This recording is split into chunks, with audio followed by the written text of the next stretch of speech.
Le Renault Austral remplace le Kadjar qui a souffert face à la concurrence et notamment au Peugeot 3008, mais également face à son frère, le Renault Arkana, qui est venu lui tailler des croupières sur le marché automobile. A l'occasion de son lancement commercial, nous avons pris le volant de cette Austral dans sa version la plus haut de gamme, à savoir la finition iconique en esprit Alpine, motorisée par le tout nouveau bloc hybride non rechargeable E-Tech Hybrid 200. Différents éléments nous rappellent d'ailleurs l'esprit Alpine. Renault a particulièrement travaillé les détails de ce nouvel Austral qui reprend le design général déjà vu sur la nouvelle Mégane électrique, auquel s'ajoutent des codes du SUV qui plaisent aux clients de ce type de véhicule. Les phares LED Matrix Vision sont bien sûr proposés comme sur notre modèle d'essai. On retrouve ainsi une calandre verticale inédite à damier traversée par une ligne chromée avec le logo au centre. Toujours dans l'optique de mettre en avant son côté SUV, Renault propose une garde au sol de 17 cm et des jantes allant de 17 à 20 pouces et la plupart sont diamantées. Pour l'aspect sportif de la version Alpine, le SUV est rehaussé par une barre de calandre et lame sport, des jantes en aluminium diamanté noir de 20 pouces signées Alpine. On remarque d'ailleurs différents éléments qui rappellent notre version Esprit Alpine. L'arrière de l'Austral est marqué par ses feux imposants très étendus au niveau du coffre et par un bouclier qui se rapproche de celui de la Mégane E-Tech électrique. Le haillon est incliné et la fine surface vitrée au niveau des custodes apporte un air de SUV coupé et un aspect dynamique. Le lettrage Austral placé sous le logo comporte un petit E en référence à la version full hybride.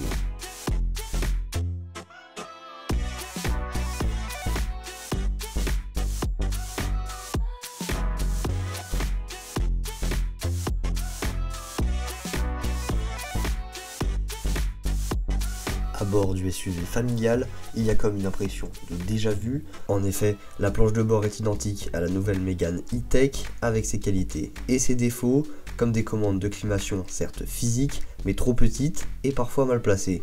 Les finitions sont soignées avec une qualité perçue de haut vol. La présence d'une boîte automatique sur notre version d'essai hybride permet de libérer de la place sur la console centrale, tandis que les commandes sont désormais placées derrière le volant.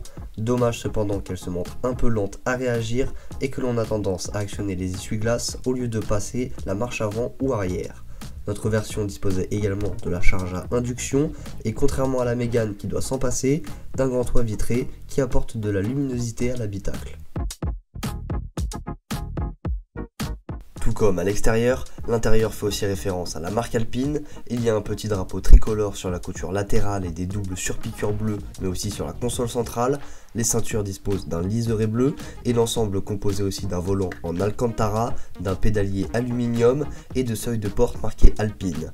Cela reste malgré tout un peu faiblard à l'égard du mythe Alpine et aux 1400 € supplémentaires demandés. L'Austral possède un écran tactile en mode portrait de 12 pouces et le compteur numérique de 12,3 pouces. L'interface OpenAir intègre Android Auto, Apple CarPlay mais aussi le système Google avec Google Maps et d'autres applications comme l'équipe ou MyCanal. À l'arrière, l'Austral prend soin des passagers. La banquette arrière est coulissante sur rail, simple et rapide à manier pour optimiser le volume de l'habitacle ou du coffre.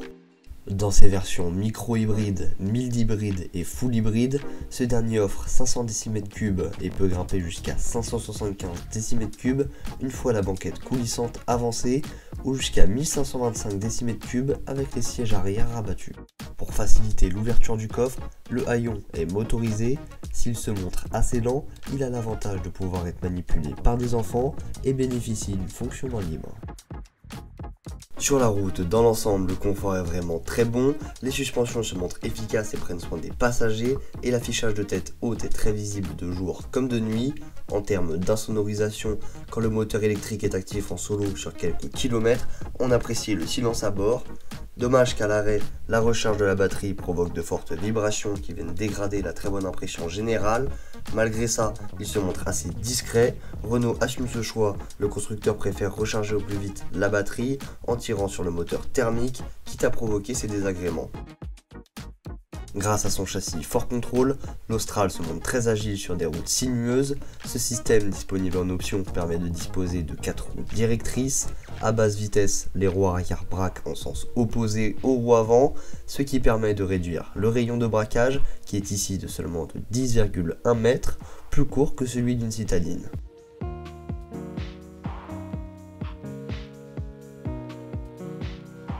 En termes de tenue de route, de stabilité et la performance est dynamique. En virage rapide, les roues arrière braquent dans le même sens que les roues avant. Et le Ford Control Advance analyse les informations provenant de la direction assistée, du moteur et de l'ESP, et pilote l'actionneur de direction des roues arrière.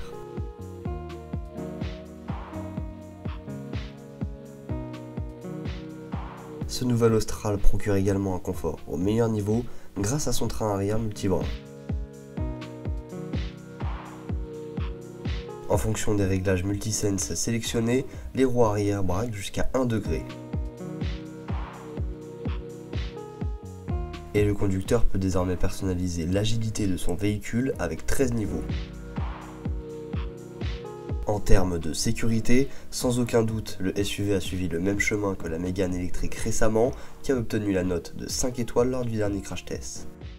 Côté consommation, Renault planche sur une moyenne de 4,6 litres par 100 km pour la version e-tech qui permettrait de rouler 80% du temps en électrique en centre-ville, tandis qu'à l'issue de nos 1200 km au volant de cet Austral, notre consommation moyenne composée essentiellement d'autoroutes à plus de 130 km/h et de voies rapides entre 80 et 110 km/h ainsi qu'un peu de ville pour sortir de Paris s'est établie à 6,8 litres, le tout avec un chargement de plus de 200 kg, un résultat plutôt honorable pour un tel véhicule, même si cela reste assez éloigné des 4,7 litres par 100 km en cycle WLTP affichés sur la fiche technique.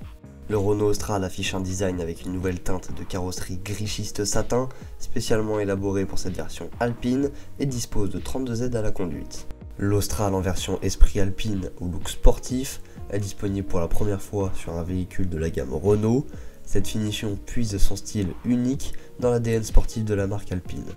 Avec ses 4,51 m de long, il se veut plus grand de 2 cm que l'actuel Kadjar et 6 de plus que le Peugeot 3008. Les commandes de l'Austral sont ouvertes depuis le 20 septembre 2022, l'entrée de gamme démarre à 33 400 € et il faudra débourser 40 700 € pour avoir la version la plus complète.